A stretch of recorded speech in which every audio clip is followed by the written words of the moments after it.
हैं, eye specialist हैं, और साथ में प्रभु जी जो सीआरपीएफ कंपोजिट हॉस्पिटल है अपने झड़ौदा में, उसमें प्रभु जी चीफ मेडिकल ऑफिसर हैं। प्रभु जी ने जो एजुकेशन क्वालिटी जैसे बताया मैंने, एमबीबीएस है, फिर उन्होंने मास्टर्स किया, उसमें पीजी किया आई में, और इसके बाद प्रभु जी ने एमबीए भी किया बिट्स पिलानी से, जो कि one of the best institute है, तो उसमें से बिट्स पिलानी से। और प्रभु जी 25 साल से इसको के साथ जुड़े हैं, करीब 18 से 19 साल हो गए प्रभु जी को परम पूज्य नवयोगेंद्र स्वामी महाराज के से उनको दीक्षा प्राप्त हुई। और इस्कॉन द्वारका में प्रभु जी, हमारा सौभाग्य इस्कॉन द्वारका के साथ प्रभु जी जुड़े हुए हैं जब से द्वारका मंदिर बना है तब से, और हमें उनका संग मिलता रहता है। हमारे नजफगढ़ सेंटर में भी एक दो बार वो पहले भी आ चुके हैं, तो अभी जब ऑफलाइन क्लास शुरू होगा फिर से हम प्रभु जी को रिक्वेस्ट करेंगे कि तब साक्षात नजफगढ़ केंद्र में आके भी क्लास दें। तो अभी आज हमें सौभाग्य मिला है उनका ऑनलाइन सुनने का, तो आप सब कृपया ध्यानपूर्वक प्रभु जी से ये जो भगवत संदेश है उसको श्रवण करें और उससे जो शिक्षा है उसका ग्रहण करने का प्रयास करें। अपने आप को म्यूट रखें, अपना वीडियो ऑन रख सकते हैं। हरे कृष्ण, जगमोहन प्रभु जी। और कोशिश करिए सभी लोग ऐसे हॉरिजॉन्टल देखें ताकि पावर पॉइंट पूरा दिखाई देगा, है ना। जो मोबाइल में देख रहे हैं, लैपटॉप मोबाइल में देख रहे हैं वो ऐसे रखें मोबाइल ये हॉरिजॉन्टल। तो बहुत बहुत धन्यवाद नित्यानंद प्रभु और सचिपति प्रभु जी मुझे मौका देने के लिए इस ऑनलाइन क्लास का। हालांकि मैं इसके कोई योग्य नहीं हूँ, फिर भी ये मेरे को सेवा दी गई है, तो इसको मैं पूरी करने का प्रयास करूँगा अपनी शुद्धता के लिए। तो आज हम ऐसे करेंगे, आज का प्रोग्राम इस तरह से रहेगा कि पहले हम भगवद गीता के एक श्लोक लेंगे। श्लोक आज का है 18.50। श्लोक लेने से पहले एक वैष्णव भजन हम लेंगे, वैष्णव भजन, और उसका मीनिंग पढ़ेंगे। उसके बाद में श्लोक पे जाएंगे, श्लोक को अनुवाद तात्पर्य पढ़ेंगे। उसके बाद मंगलाचरण करेंगे। उसके बाद में थोड़ा सा जो है तात्पर्य प्रभुपाद जी ने बताया उस पर डिस्कशन करने का प्रयास करेंगे। और उसके बाद में जो है भागवतम से एक लेंगे, एक रिलेटेड टॉपिक जो भागवतम में है उस पर डिस्कशन करेंगे। और लास्ट में जो है आज श्रीवास पंडित का जो है तिरुभाव दिवस है, अगर समय बचा तो उसके बारे में 2 लाइन डिस्कस करने का प्रयास करेंगे। तो ये हमारा आज का कार्यक्रम रहेगा। तो सबसे पहले हम भगवद गीता के बारे में जानेंगे। तो भगवद गीता जो है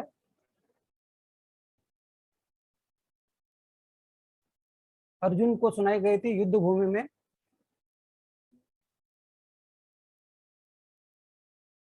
युद्ध भूमि में सुनाई गई थी अर्जुन को। और हमारी भी हालत आजकल लगभग वैसे ही है। हम रोज इतने स्ट्रेस में रहते हैं कि हम युद्ध भूमि से कम हमारी जिंदगी नहीं है। तो इसमें जो है टोटल 700 श्लोक हैं भगवद गीता में। 700 श्लोक में से 575 श्लोका जो है अर्जुन ने बताए थे। 83 श्लोक जो है, सॉरी 575 कृष्ण भगवान ने बताए थे।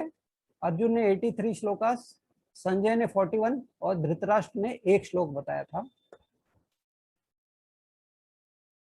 भगवद गीता जो है इसमें 18 अध्याय है। 18 अध्याय को 3 भागों में विभाजित कर सकते हैं हम। पहले 6 अध्याय, बीच वाले 6 अध्याय और आखिरी 6 अध्याय।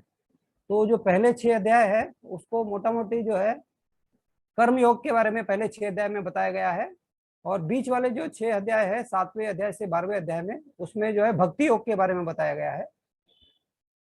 और जो अंत के जो है 13वें से 18वें अध्याय में ज्ञान योग के बारे में बताया गया है।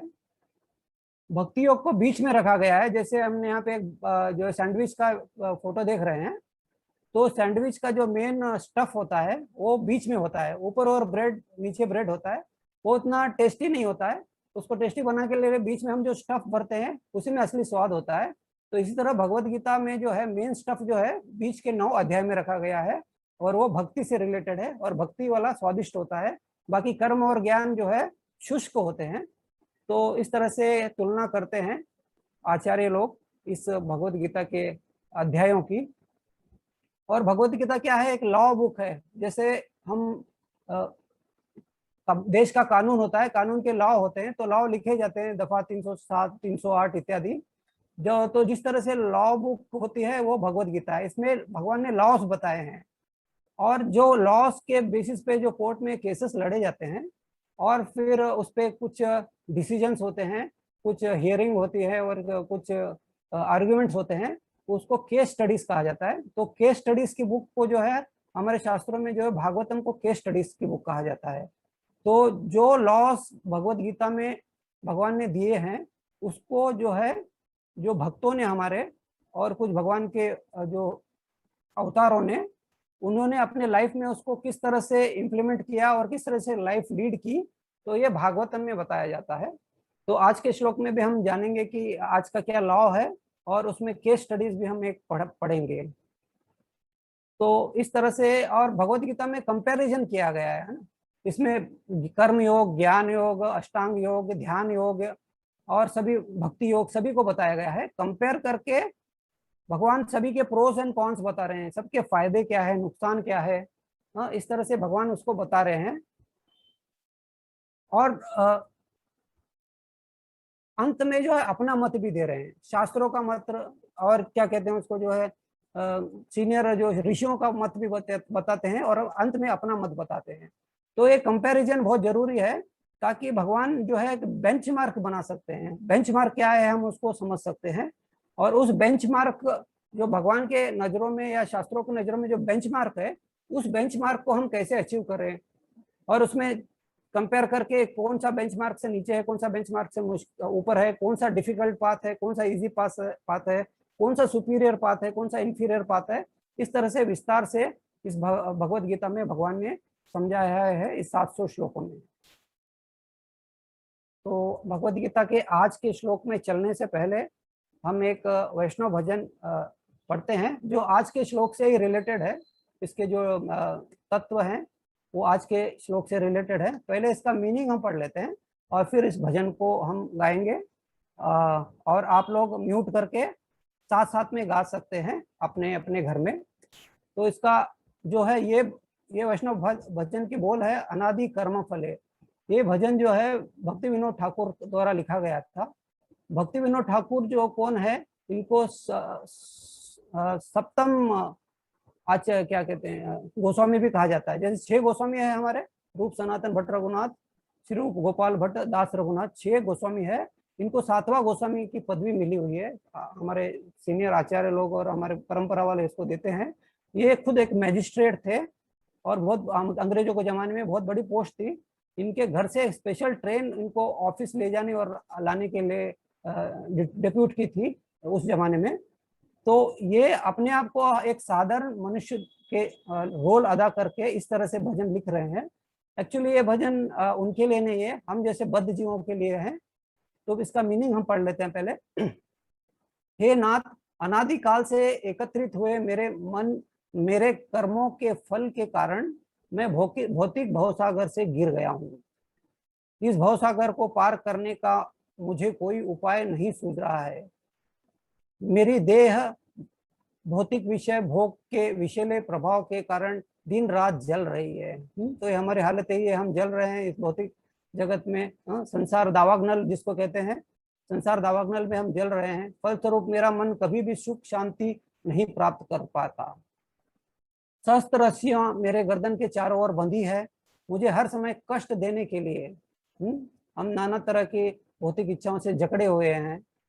इस भौतिक भवसागर में भौतिक इच्छाओं की लहरें उपद्रव मचा रही है। जिस तरह से समुद्र में लहरें रेगुलरली आती है, तो हमारे भी मन में लगातार एक इच्छा के बाद एक इच्छा आके उपद्रव मचा रही है।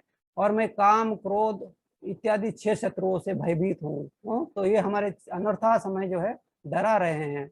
इस प्रकार मेरे जीवन का अंत हो रहा है और इस तरह से हमारा मृत्यु के निकट जा रहा है। तो हमारे महाराज जी कहते हैं, हिज होलीनेस नवोदय महाराज, कि हम एक प्रगति जरूर कर रहे हैं, हम मृत्यु के निकट जरूर जा रहे हैं, लेकिन हमें मृत्यु के निकट तो न चाहते हुए हमें जाना ही होगा। लेकिन हमें क्या करना है, हम भगवान के निकट जाना है। इस भौतिक देह को प्राप्त करके जो है भगवान के निकट जाने का प्रयास करना चाहिए। आगे बता रहे हैं, जो आज के श्लोक से रिलेटेड है, दो ठग ज्ञान और कर्म मुझे दुख क्लेशों के सागर में डालकर सदा मुझे पथ भ्रष्ट कर रहे हैं। तो ज्ञान कर्म, हाँ, मिश्रित भक्ति हम करते हैं, हमें डिटेल में डिस्कशन करेंगे। तो इसकी वजह से हम पथ भ्रष्ट हो रहे हैं। हे मेरे प्रिय मित्र कृष्ण, आप तो दया के सागर, कृपा सिंधु हो, कृपा करके अपने बल द्वारा मुझे इस दयनीय स्थिति से उठाकर निकालो और मेरी रक्षा करो। तो इस संसार दावाग्नल से निकलने के लिए सिर्फ एक ही उपाय है, कृष्ण की शरण आना। दूसरा, हम जितना भी छटपटा ले, जिस तरह से कितना भी एक्सपर्ट तैराक हो, वो समुद्र को लांग नहीं सकता। इसी तरह से इस भवसागर से हम अपने बलबूते पे जो है नैया पार नहीं हो सकती हमारी। हमें सिर्फ भगवान की जो है शरण ग्रहण करना है, उनसे जो है प्रार्थनाएं करना है, गिड़गिड़ाना है, तो हो सकता है हम इस भगवान की कृपा हो तो हम भवसागर से पार हो सके। हे अत्यंत दयालु भगवान, कृपया इस पतित दास को उठाइए और अपने चरण कमलों की धूल का एक कण बना लीजिए। इस प्रकार से कृपयाशील भक्ति विनोद ठाकुर को आश्रय दीजिए। मैं सदा नित्य आपका नित्य दास हूँ। आपको भूल जाने के कारण मैं माया की रस्सियों द्वारा इस भौतिक जगत में बंद कर फंस गया हूँ।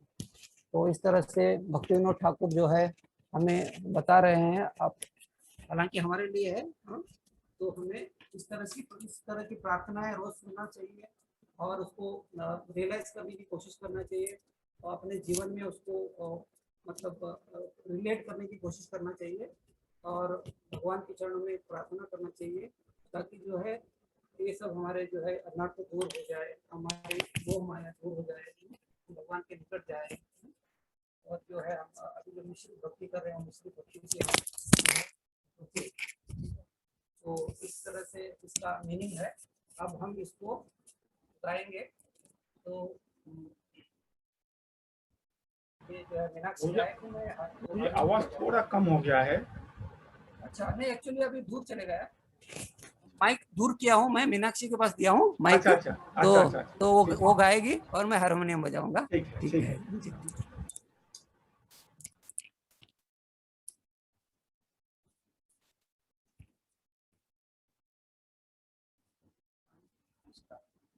अनादि कर्मा फले पड़ी भवा नर्वा जले, तारी बारे ना देखी उपाय, तारी बारे ना देखी उपाय। ए विषय हलाहले दीवानिशी ज्वले, मन कबू सुख नाही पाय, मन कबू सुख नाही पाय। आशा पाश शत शत क्लेश देय अवैरत, प्रवृत्ति उर्मिरत आहे खेला, प्रवृत्ति उर्मिरत आहे खेला। काम क्रोध आदि छय वाट पाडे ध्येय भय, अवसान हेले आसी वेला, अवसान आसी वेला। ज्ञान कर्म ठग दुई मोरे प्रतरिया लई, अवशेष फेले सिंधु जले, अवशेष फेले सिंधु जले। एहन समये बंधु तुम्ही कृष्ण कृपा सिंधु, कृपा करी तोल मोरे बाले, कृपा करी तोल मोरे भले पतित किंकरे धरी पाद पद्म धूली करी देह भगति विनोद आश्रय देह भगति विनोद आश्रय तव नित्य दास बोलिया मायार पाश बत है आची दयामय बद आची दयामय हरे कृष्णा कृष्णा कृष्णा हरे हरे हरे राम राम राम हरे हरे हरे कृष्णा कृष्णा कृष्णा हरे हरे हरे राम राम राम हरे हरे।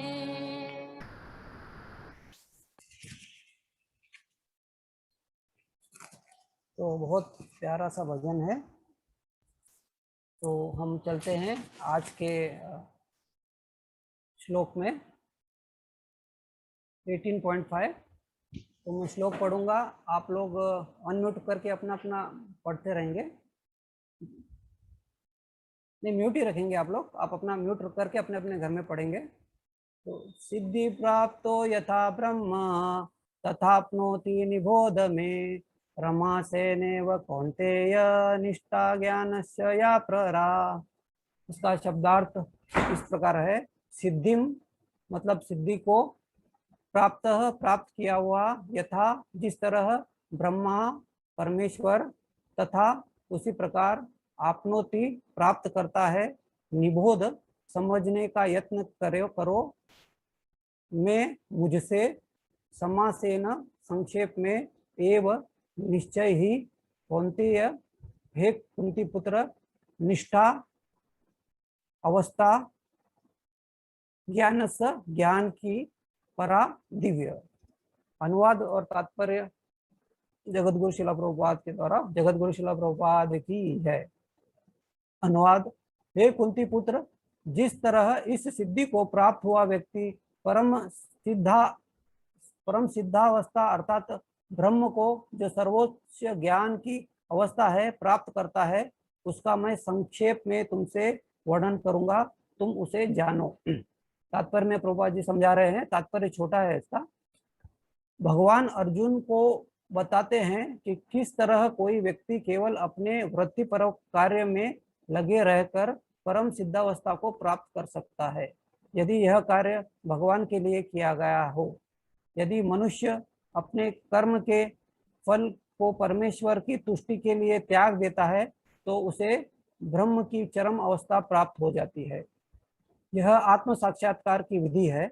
ज्ञान की वास्तविक सिद्धि शुद्ध परमेश्वर, शुद्ध कृष्ण भावनामृत प्राप्त करने में है। इसका वर्णन अगले श्लोकों में किया जाएगा। तो पहले हम मंगलाचरण पढ़ लेते हैं। आप लोग भी पढ़ सकते हैं, स्क्रीन पे डिस्प्ले है, अपना अपना म्यूट करके। ओम अज्ञान तिमिरांधस्य ज्ञानांजन शलाकया चक्षुरुन्मीलितं येन तस्मै श्री गुरुवे नमः। श्री चैतन्य मनोभीष्टं स्थापितं येन भूतले स्वयं रूप कदा मह्यं ददाति स्वपदान्कितं।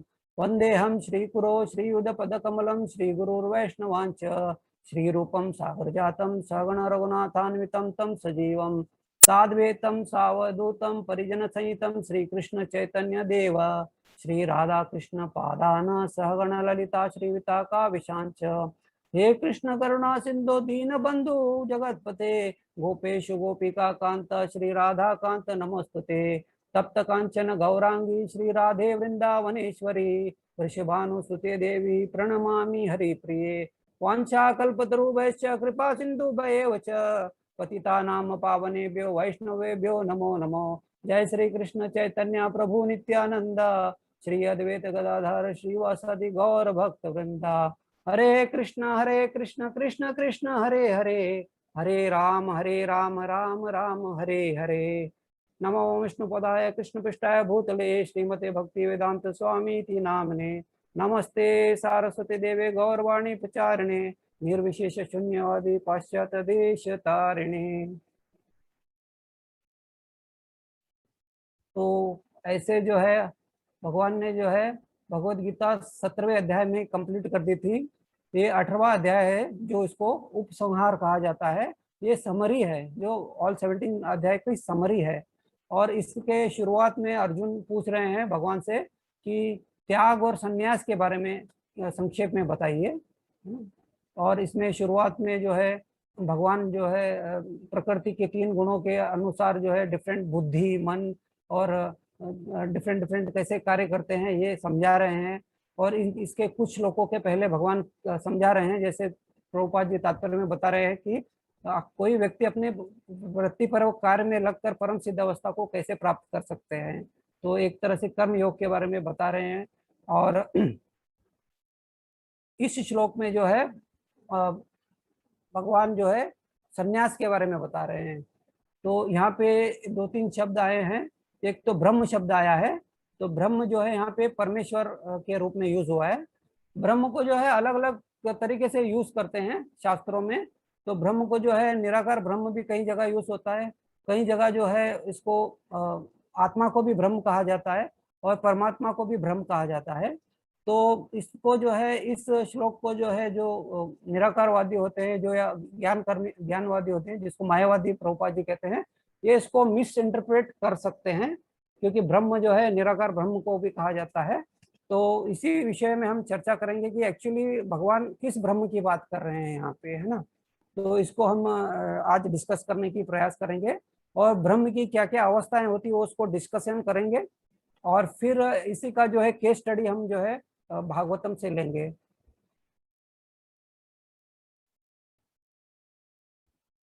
तो आत्म साक्षात्कार करने की या परम सत्य की दार्शनिक खोज करने के 3 तरीके हैं। चाहे कोई भी धर्म हो, वो इन 3 में से किसी एक माध्यम से जो है परम सत्य की आत्म साक्षात्कार करते हैं, परम सत्य की खोज करते हैं। ये परम सत्य की खोज को जो है अलग अलग लोगों ने अलग अलग विभागों में बांटा है। जो प्रभुपाद जी ने इसको ईशोपनिषद में सच्चित चित्त आनंद के रूप में बताया है। और इसको जो है जो हमारे आचार्य है, जिन्होंने क्या नाम है उनका, रूप सनातन रघुनाथ, तो इनके भतीजे कौन थे प्रभु जी रूप सनातन के? अनुपम नहीं जो जीव गोस्वामी थैंक यू। जीव गोस्वामी संदर्भ में इसको बताया है कि डिफरेंट एनर्जीज के रूप में इसको बताया गया है। तो एक है मटेरियल एनर्जी, और एक जो spiritual energy controlling material energy, और एक स्वयं जो भगवान स्वयं जो है। इस तरह से 3 डिफरेंट एनर्जी में इसको समझाया है जीव संदर्भ में। और प्रभुपाद जी ने इसको और इस तरह से भी समझाते हैं कि कितने प्रॉक्सिमिटी है, हम जो भगवान के कितने करीब हैं, उसके हिसाब से भी जो इसको बताया गया है। 3 स्टेजेस में इसको बताया गया है। तो इसके जो फर्स्ट स्टेज है वो जो है ब्राह्मण रियलाइजेशन है ना। ब्राह्मण रियलाइजेशन मतलब ये इनिशियल स्टेज है। इसमें जो है बेसिकली जो ब्रह्मवादी होते हैं इसको फॉलो करते हैं। ब्रह्मवादी क्या कहते हैं, वो ब्रह्मवादी से नीचे होते हैं कर्मी होते हैं। जो कर्मी क्या समझते हैं, कर्मी समझते हैं कि ये संसार ही सब कुछ है और इस संसार से परे कुछ नहीं है, राइट। तो वो कहते हैं खाओ पियो मजा करो, हाँ, वो वाले मेंटालिटी वाले लोग रहते हैं कि मरने के बाद किसने देखा, वो मेंटालिटी होते हैं। तो उनके नेक्स्ट स्टेज में ये ब्रह्मवादी आते हैं। ये ब्रह्मवादी क्या रियलाइज करते हैं, ये लोग सोचते हैं कि ये जगत मिथ्या है, ये जगत इज अनरियल, और इस अनरियल जगत के बियॉन्ड जो है something real is there, something eternal is there, है ना। तो उस एटर्नल की खोज में ये लोग जो है साधना करते हैं। और इनके नजर में एटर्नल रियलिटी क्या होती है जो एक सभी जगह फैली हुई है ना, एटर्नल है और सभी जगह विस्तृत है, ऑल परवेसिव जिसको कहते हैं, ऑल परवेसिव ये जो है ब्रह्म ज्योति होती है। ये ब्रह्म ज्योति को ही अपना परम लक्ष्य मानते हैं। लेकिन ये रास्ता बड़ा नीरस होता है ना, इसमें ये कोई इंटरेक्शन नहीं होता है। तो जब ये ब्रह्म ज्योति में लीन हो जाते हैं तो जो है वहाँ पे कोई एक्सचेंजेस नहीं होते हैं, लविंग एक्सचेंजेस नहीं होते हैं और कोई एक्टिविटीज नहीं होती है। तो इस तरह से ब्रह्म ज्योति में ये काफी दिन तक रहने के बाद ये क्या होते हैं, वापस इस मृत्यु लोक में वापस गिरने की संभावना बनी रहती है। और इस मृत्यु लोक में आने के बाद में ये लोग क्या करते हैं कि सामाजिक कार्य करना और मतलब पुण्य कर्म करना, जैसे गौशाला चलाना या फिर अस्पताल खोलना, प्याऊ खोलना, इस तरह के कार्य में ये लोग फंस जाते हैं। ये फर्स्ट स्टेज है परम सत्य के आत्म साक्षात्कार की। और नेक्स्ट स्टेज होती है, ये स्टेज जो है इसको परमात्मावादी कहते हैं। परमात्मावादी जानते हैं कि ये जगत भी रियल है और एक कोई व्यक्ति है या एक कोई सुपर पावर है जो इस जगत को कंट्रोल कर रहा है ना। तो वे मटेरियल एनर्जी और जो सुपीरियर एनर्जी दोनों को मानते हैं। और ये ब्रह्मवादी मटेरियल एनर्जी को नेगेट करते हैं और सिर्फ सुपीरियर एनर्जी को मानते हैं। तो इस तरह से ये ब्रह्मवादी जो परमात्मावादी क्या करते हैं, जो भगवान कंट्रोल कर रहा है उसको मानते हैं और उनके एक्सपांशन को जो है हर जीव में तथा हर वस्तु में उसके एक्सपांशन जो परमात्मा के रूप में होता है उस पे जो है अपना ध्यान लगाते हैं। तो ये नेक्स्ट स्टेज है। और थर्ड स्टेज है जिसमें जो है भगवान जो भगवान का साक्षात्कार जो है भगवान के रूप में करते हैं। ये इसमें क्या होता है, ये जानते हैं कि भगवान जो है सभी जगह व्याप्त है ब्रह्म तेज के रूप में। भगवान सभी के हृदय में और हर अणु में है परमात्मा के रूप में। और इस तरह से भगवान सभी कंट्रोल कर रहे हैं, कंट्रोलर है। लेकिन इसके बियॉन्ड भगवान का भी एक रूप है, भगवान का भी एक निवास स्थान है और भगवान वहाँ लीलाएं करते हैं। तो इस तरह से जो समझते हैं, और तो ये अल्टीमेट स्टेज है, परम सत्य का चरम सीमा यही है। तो जो सत्य वाले होते हैं वो एटर्नल वाले को मानते हैं, चित्त वाले एटर्नल तथा नॉलेजेबल है ना, ज्ञान है ना, ज्ञान एटर्नल नॉलेजेबल होते हैं। और जो भगवान की साक्षात्कार करते हैं सच, चित्त और आनंद, आनंद मतलब ब्लिसफुल। तो ये तीनों जो भगवान के पाने के तरीके हैं, तो ये कंप्लीट जो है उनको मानते हैं। अब आता है कि क्या हमें ब्रह्मवादी से घृणा करना चाहिए। देखिए भगवान जो है तीनों भी भगवान ही है। भगवान स्वयं अपने लोक में भी है, भगवान परमात्मा के रूप में भी हमारे सब में स्थित है और ब्रह्म के रूप में भी प्रकाश के रूप में है। जैसे हम गोलोक चार्ट में हम देखते हैं कि ब्रह्म तेज है, तो ये भगवान से ही निकला हुआ तेज है। तो ये ब्रह्मवादी जो अपने जो ब्रह्म तेज को भगवान से पृथक समझ के उसकी आराधना करते हैं, उसको जो है नकारा है। उसको सीनियर चैतन्य महाप्रभु ने और विश्वनाथ चक्रवर्ती ठाकुर ने और बाकी लोगों ने उसको जो है नीचा दिखाया है। लेकिन ब्रह्म जो है वो भगवान ही है। क्योंकि हम लोग भी मानते हैं कि जैसे हम जो नरसिंह आरती गाते हैं, तो नरसिंह आरती में हम करते हैं इतो नरसिम्हा परतो नरसिम्हा यतो यतो यामी ततो नरसिम्हा बहिर नरसिम्हा हृदय नरसिम्हा नरसिम्हा आदिम चरणम प्रवर्ते। तो हम भगवान को हर जगह मानते, परमात्मा के रूप में भगवान कृष्ण को भी हम मानते हैं और सब जगह अंदर बाहर हम भगवान को मानते हैं। तो ये रियलाइजेशन गलत नहीं है, रियलाइजेशन सही है। लेकिन अगर उसको वहीं तक ले और उसको रिलेट नहीं कर पाए कि भगवान का है, तो उसको जो है गलत बताया गया है। चैतन्य महाप्रभु तो यहाँ तक बताते हैं कि अगर मैं ब्रह्मवादी होने से बेहतर है कि मैं नरक में चले जाऊं, है ना, क्योंकि कम से कम नरक में मैं रहूंगा तो भगवान की कम से कम सेवा कर पाऊंगा। और ब्रह्मवादी तो है जो नीरस होते हैं, जैसे हमने डिस्कस किया था। और विश्वनाथ चक्रवर्ती ठाकुर कहते हैं कि अगर मेरे को वृंदावन में अपने पैर में कांटे भी चुभ जाए तो वो मेरे लिए सादा ज्यादा सुखमय होगा बजाय कि जो है ब्रह्म से जो सुख मिलता है ना। तो इस तरह से तुलना की गई है। लेकिन हम तो उस ब्रह्म सुख को भी अभी नहीं पा रहे हैं। हम तो हमारी स्थिति तो बहुत नीचे है। हम तो जो मिथ्या सुख है, हम मिथ्या सुख में ही अभी पड़े हुए हैं, ब्रह्म सुख में भी हम नहीं पा रहे हैं। हम भौतिक मिथ्या चीजों में पड़े हुए हैं। तो ब्रह्म सुख भी हमारे लिए काफी ऊंचा है अगर रियलिटी में हम समझा जाए तो इस तरह से 3 स्टेजेस विस्तार से बताई गई है। तो इनकी तुलना भी करते हैं प्रभुपाद जी अलग अलग उदाहरण से, हम किस तरह से समझ सकते हैं। जैसे मैंने बताया था डिस्टेंस से, तो अगर हम पहाड़ को देखते हैं दूर से तो हमें क्या दिखता है, एक कॉन्टूर दिखता है और थोड़ा सा हरियाली दिखती है, इतना ही समझ पाते हैं हम पहाड़ को। लेकिन जब हम उसके करीब जाते हैं तो हमारे को जो है थोड़े पेड़ पौधे दिखाई देंगे और हमारे को कुछ घर या कुछ बिल्डिंग वगैरह दिखाई देगी। तो और अगर हम उस पहाड़ पे चढ़ जाते हैं तो हम देखते हैं कि वहाँ पे घर है, वहाँ पे हैबिटेट है, जानवर है, मंदिर है, नदी नाले भी हैं। तो इस तरह से परम सत्य की साक्षात्कार के 3 स्टेप्स को हम इस तरह से समझ सकते हैं। अगर हम उसके दूर से देखते हैं तो वो ब्रह्म साक्षात्कार के रूप में उसको कंपेयर कर सकते हैं। अगर हम उसके पास जाते हैं तो परमात्मा साक्षात्कार, और बिल्कुल उसमें चले जाते हैं तो हम भगवान का साक्षात्कार के रूप में जो है समझ सकते हैं परम सत्य की दार्शनिक खोज को। और एक उदाहरण दिया जाता है जो सूरज की रोशनी से। जो ब्रह्मवादी होते हैं वो सूरज की रोशनी होती है उसी को सब कुछ समझते हैं, वो उसी को एंड समझते हैं। लेकिन जो परमात्मावादी वो होते हैं वो जानते हैं कि ये सूरज की रोशनी सूरज से निकलती है, वो सूरज एक गोला है, एक आग का गोला है, उससे सूरज की रोशनी निकलती है। लेकिन जो भक्त होते हैं या जो भगवानवादी होते हैं वो जानते हैं कि वो सूरज के अंदर जो है एक उनका जो है भगवान भी रहते हैं, सूर्य भगवान भी रहते हैं, है ना।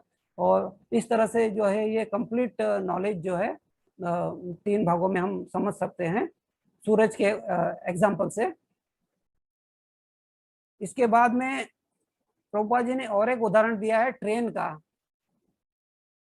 जैसे जब ट्रेन बिछी नहीं थी गांव में, तो मान लीजिए रेलवे ट्रैक बिछी हुई है गांव में, तो बच्चे लोग जो है काफी एक्साइटेड होते हैं, कभी जिंदगी में ट्रेन देखा नहीं। और हिंदी में इसका नाम भी अजीब है, बोलते हैं लोह पथगामिनी, इसका नाम जो है लोह पथगामिनी रखा गया है हिंदी में। तो ट्रेन जो है देखने के लिए उत्सुक थे। तो जब पहली ट्रेन आने वाली थी तो बहुत सारे बच्चे चले गए रेलवे स्टेशन में, काफी एक्साइटेड थे। और जो पहले उन्होंने देखा कि दूर से लाइट दिखाई दे रही है, थोड़ा अंधेरा था तो दूर से लाइट दिखाई दे रही है और ट्रेन की सीटी की आवाज आ रही है।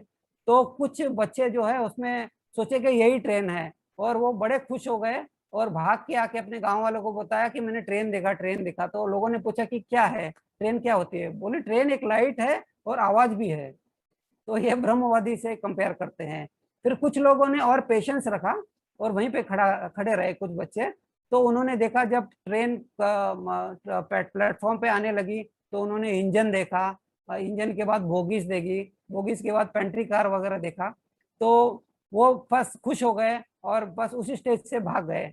भाग के आके गांव वालों को बताया कि हमने ट्रेन देखा, ट्रेन देखा। तो ट्रेन क्या थी? कहा कि जो है मैंने उसमें एक इंजन थी आगे, उससे धुआं निकल रहा था, फिर बहुत सारे डिब्बे थे। इस तरह से ये ट्रेन की व्याख्या उन्होंने की। तो ये जो स्टेज है परमात्मावादी की होती है। और जो उसमें कुछ बच्चे थे वो और पेशेंस रखे, और पेशेंस रख के फिर उन्होंने देखा ट्रेन फुल स्टॉप हो गई, गाड़ी आके स्टैंड स्टिल हो गई प्लेटफॉर्म पे। स्टैंड स्टिल होके फिर क्या की, वो देखा कि जो कार है, जो इंजन है, उसमें से एक ड्राइवर निकला है।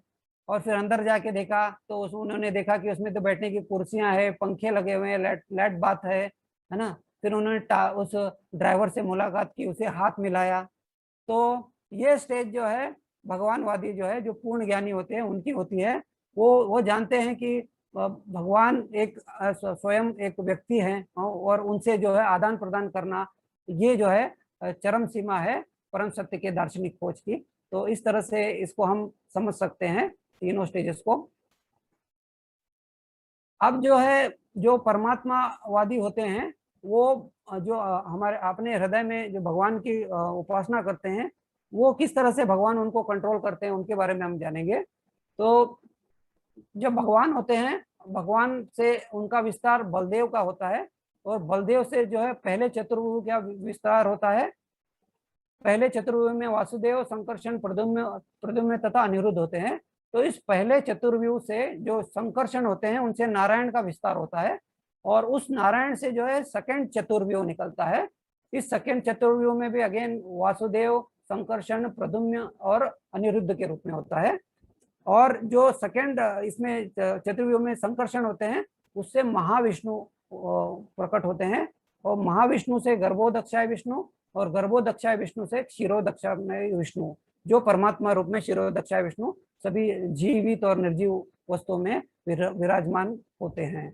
तो इस तरह से जो है तीन विष्णु जो है के रूप में भगवान इनडायरेक्टली जो है कंट्रोल करते हैं पूरे इस भौतिक जगत को। तो ये गोलोक चार्ट है, यहाँ पे जो है कारणोदक्षाय विष्णु या महाविष्णु है, और ये महत तत्व को प्रकट करते हैं, और महत्व तत्व से जो है उनके रोमकूप से जो है सांस, जैसे सांस लेते हैं और सांसों से जो है असंख्य ब्रह्मांड प्रकट होते हैं। तो हर ब्रह्मांड में फिर जो है क्षीर सागर में जो है क्षीरोदक्षाय विष्णु जो है विराजमान रहते हैं, और उनके नाभि से जो है ब्रह्मा प्रकट होते हैं, और ब्रह्मा जो है सृष्टि की रचना करते हैं सभी जीव और निर्जीव की। और उस सृष्टि के हर कण में जो है और हर जीव में जो है गर्भोदक्षाय विष्णु के रूप में विष्णु जो है परमात्मा के रूप में उनमें निवास करते हैं। तो इस तरह से जो इसको हम समझ सकते हैं। अब आता है कि जो योगी लोग जो होते हैं, कर्मी योगी, ये लोग सिद्धियों के पीछे पड़े रहते हैं। तो सिद्धियां कितनी तरह की होती है, कई तरह की बताई गई है। तो बेसिकली 8 सिद्धियां होती है। अनिमा सिद्धि, महिमा, गरिमा, लघिमा, प्राप्ति सिद्धि, प्राकट्य सिद्धि, ईश्वर सिद्धि, विशिष्ट सिद्धि। तो इस तरह से सिद्धियां प्राप्त कर लेते हैं। तो इस सिद्धियों से जो है उनके पास बहुत पावर आ जाता है, और इस पावर से वो लोग जब मिस्टिक पावर जिसको कहते हैं, प्रभुपाद जी कहते हैं, जैसे अनिमा सिद्धि में है अपने शरीर को एक परमाणु के आकार तक कम कर देना, महिमा में है अपने शरीर को असीम रूप से बड़े आकार में फैलाना, गरिमा में है असीम रूप से भारी हो जाना, लघिमा में है लगभग भारहीन हो जाना, प्राप्ति सिद्धि में है सभी स्थानों में अप्रतिबंधित पहुंच जाना, कहीं पे भी वो ट्रैवल कर सकते हैं। प्राकम्य सिद्धि में जो है जो सब कुछ चाहता है, वह जो कुछ भी चाहता है उसको महसूस कर सकता है। ईश्वर सिद्धि पूर्ण अधिपत्य प्राप्त करना, तथा वशिष्ठ सिद्धि सभी को वश में करने की शक्ति। तो इस तरह की विभिन्न शक्तियां, सिद्धियां बताई गई है। तो ये लोग जो है योगी लोग इस सिद्धियों के पीछे पड़े रहते हैं। तो प्रभुपाद जी एक उदाहरण देते थे कि एक बार उनके पास में कोई एक योगी आया और उसने बोला कि स्वामी जी आपके पास कोई सिद्धि है? तो उन्होंने बोला कि मेरे पास तो कोई सिद्धि नहीं है, आपके पास कुछ है तो बताइए। बोला कि मैं जो है इस नदी को जो है ऊपर चल के पार कर सकता हूँ। तो फिर उन्होंने करके दिखाया, नदी को जो है पार कर लिया चल के बिना डूबे हुए। तो फिर प्रभुपाद जी ने पूछा कि आपने कैसे इस सिद्धि को प्राप्त की? बोला स्वामी जी मैंने इसको 30 साल लगाए, इस सिद्धि को प्राप्त करने के लिए 30 साल लगाए। तो फिर प्रभुपाद जी ने अपने एक शिष्य को, जो उनके शिष्य साथ में, उसको 2 रुपए दिया और बोले कि आप जो है नदी पार करके आइए।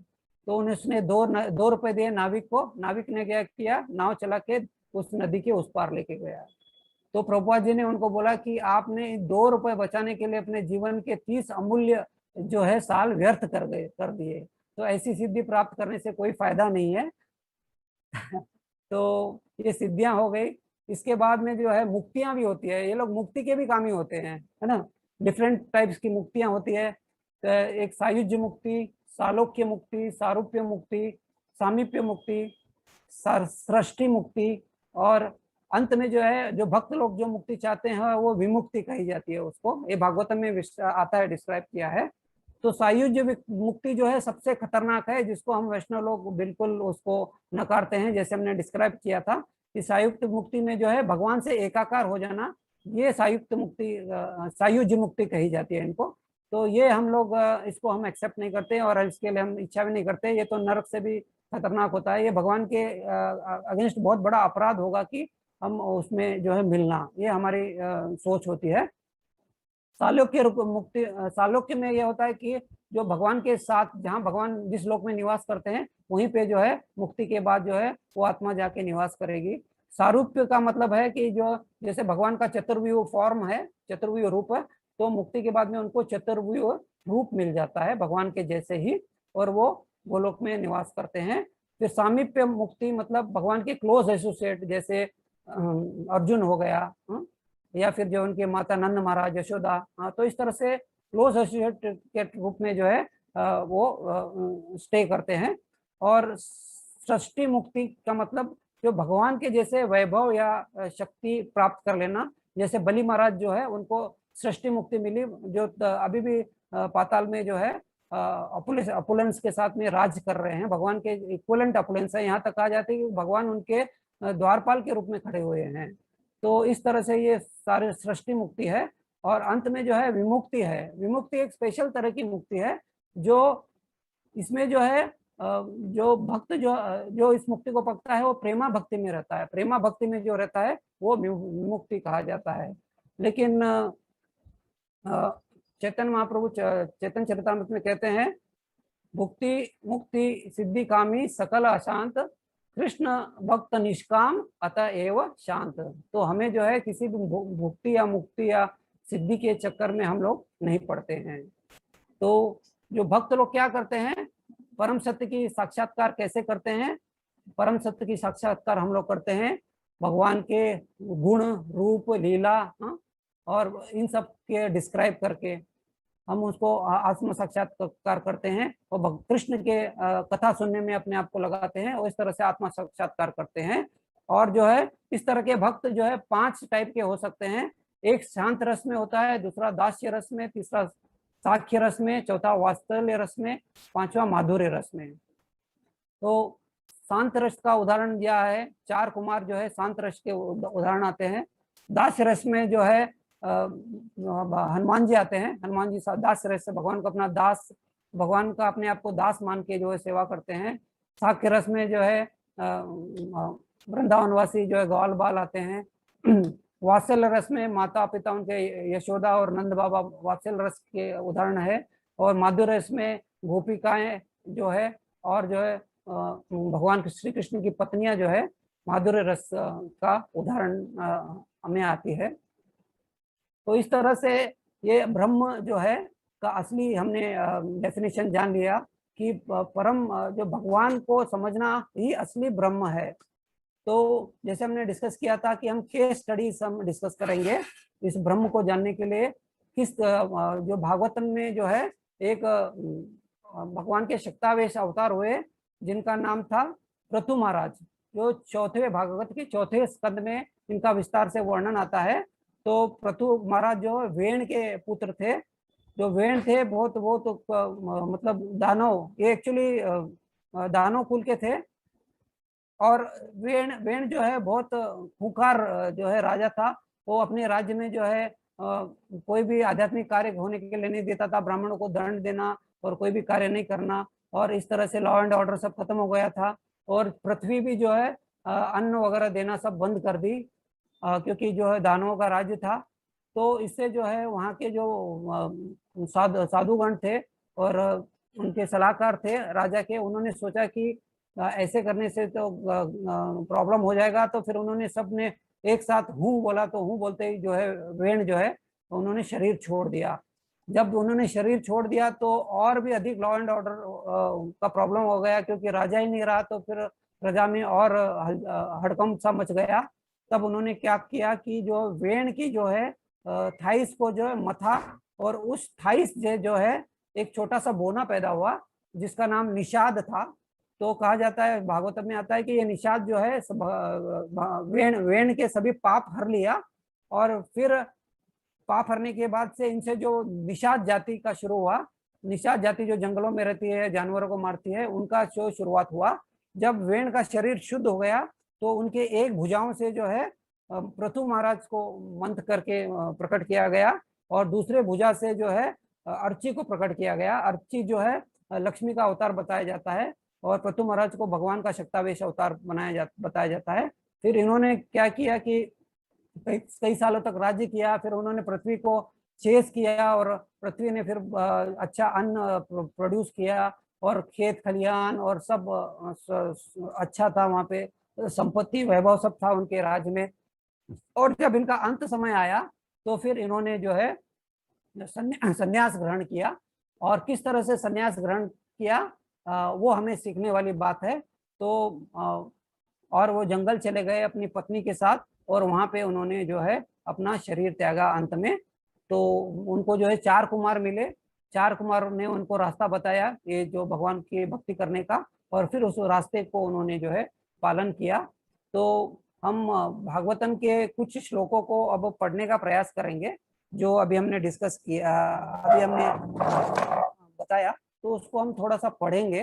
जल्दी जल्दी मैं पढ़ूंगा, 4-5 श्लोक है। उसका अनुवाद बहुत इंपॉर्टेंट है क्योंकि अनुवाद में जो है प्रभुपाद जी ने जो अभी हमने डिस्कस किया है आज का पॉइंट, उसको बड़े अच्छी तरह से जो है प्रभुपाद जी ने उसको एक्सप्लेन किया है।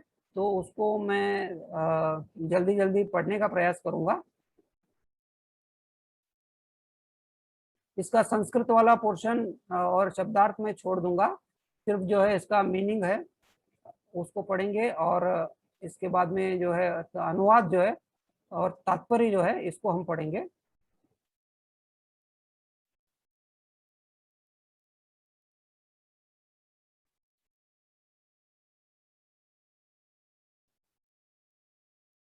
नवे श्लोक में आते हैं। नवे श्लोक में वो चतुर कुमारों ने से मुलाकात हुई उनकी ऋतु महाराज की, तो उसके आगे से हम इसको पढ़ेंगे।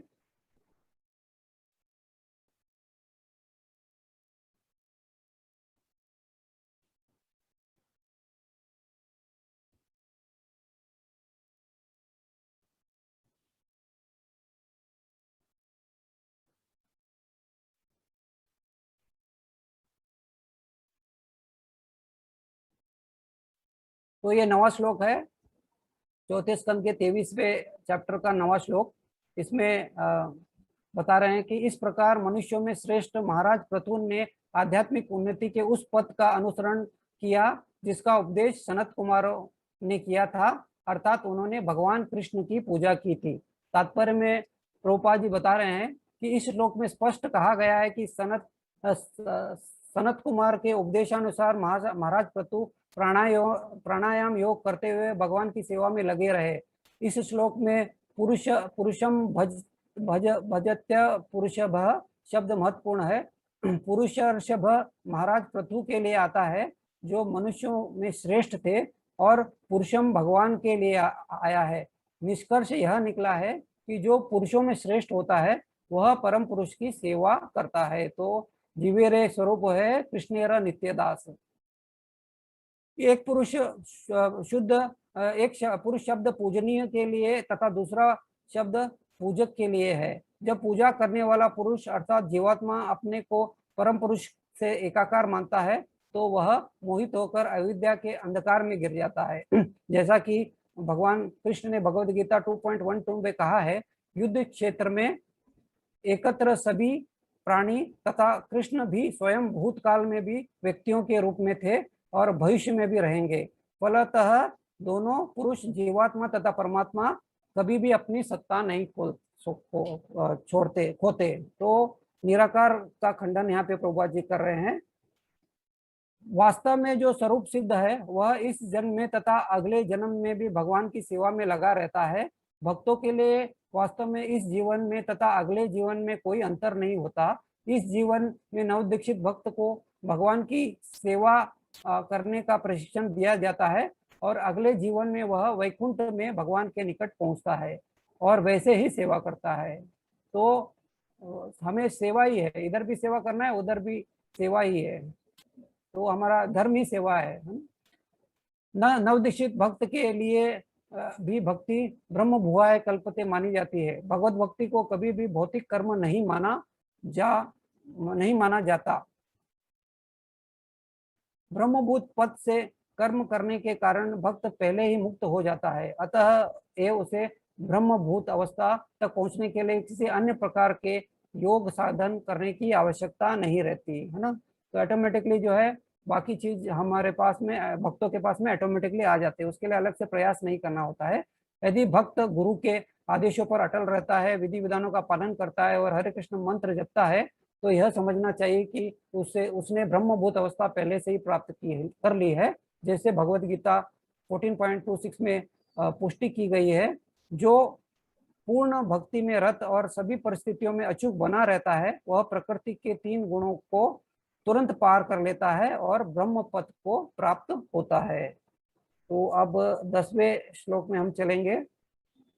10वें श्लोक में बता रहे हैं कि इस प्रकार प्रतु महाराज 24 घंटे कठोरता से विधि विधानों का पालन करते हुए पूर्ण रूप से भक्ति में लग गए। इससे भगवान कृष्ण के प्रति इनमें प्रेम तथा भक्ति का उदय हुआ और वे स्थिर हो गए। तात्पर्य में प्रभुपाद जी बता रहे हैं, भगवत धार्मिण शब्द बताता है कि महाराज प्रतु जिस धार्मिक विधि का पालन कर रहे थे वह कृत्रिमता से दूर था। जैसा कि श्रीमद् भागवत के प्रारंभ 1.12 में कहा गया है, जो धार्मिक नियम केवल कृत्रिम है, वे ठगने के अतिरिक्त और कुछ नहीं।